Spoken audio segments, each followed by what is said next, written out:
Welcome to Design Sprint. In the 50-day challenge, we'll be diving into the exciting world of web development by completing 50 projects that will help you master HTML, CSS, and JavaScript. Whether you're an absolute beginner or looking to level up your skills, this challenge is the perfect way to learn and practice web development. Through the challenge, we will be taking a hands-on approach to help you build your skills. So if you're ready to take your web development skills to the next level, come join us to the exciting journey. Please do not forget to like, share, and subscribe. This would help me build more content and keep you guys engaged. Welcome to day 5 of the 50-day challenge. Today I'm going to create a blurry loading screen that would be blurred at first and would initially show up once the loading is completed. So let's create a new folder and name it Blurry Loading. So these tutorials would be a bit faster, so you guys can follow along by lowering this to 0.5x, as people want it to be small and short and fast. So I initially created for 19 minutes, but now people would like it for 5 to 6 minutes, so hence here it is. I'm creating 3 of the files as requested, java.js. Now in index I would be creating shift exclamation enter. It would give me the details. Now close this and open the live server for you guys. Now I'm gonna close this start page. Now I'm gonna link the style sheet,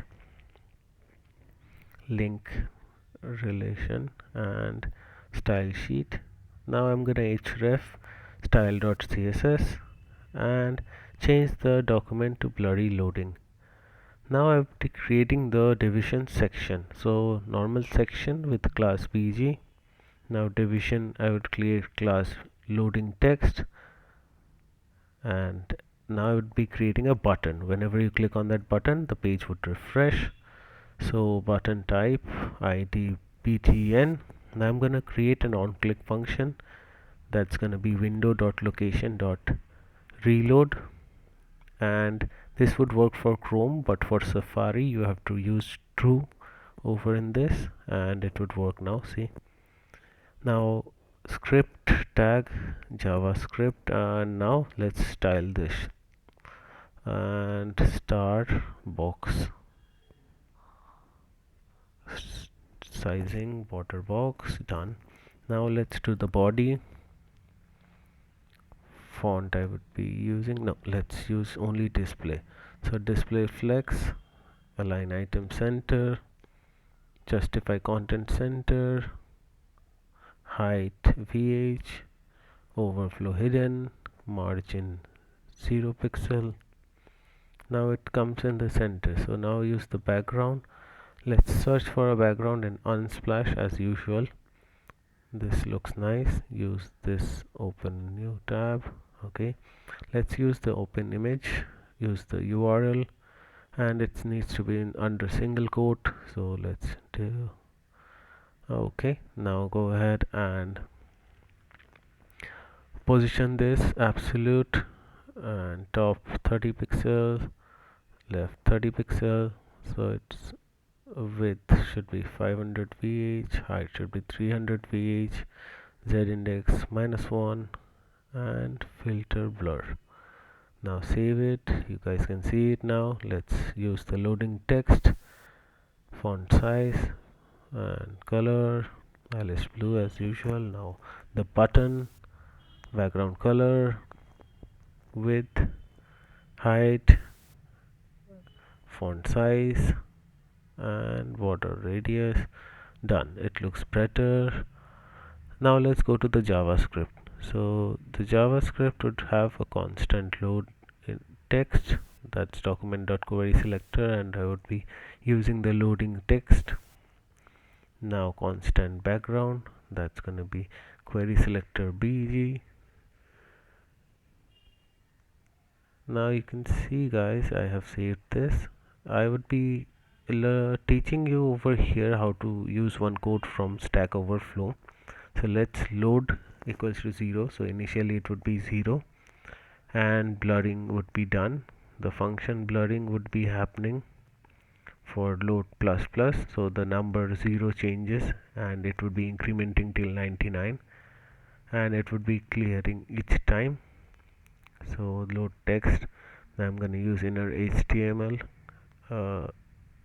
inner text, and load.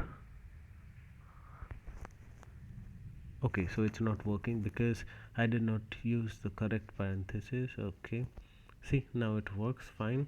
Let's go ahead and load text dot style element by class name, style, just style. Opacity should be scale. Load 0, 100, 10. Okay, it's lower than before. Done. And bg style filter blur. So this blurring effect won't work right now, but I need to go ahead and do the scaling. Load 0, 100. Okay, done. So this is done. Now let's go ahead and show you the Stack Overflow code. So over here I need the JavaScript to map the range to another number. I have to just go through this, just 1 minute. Okay, so this first one, you can see over here the function is given as scale. So let's use it as a constant instead of function. So const scale. Now let's use it equals to, I have to do, so equals to number. Done. Minimum number. Okay, this should work. Okay, so it has to be a function, so the constant should go ahead and okay, yes, over the top I have to give over here. Done. Yes, over here it should point as a function. Okay, now it works. See, hope you guys like this video. Share, subscribe, and for more content like this, follow my channel. Hope you like this. Thank you. So please, whatever.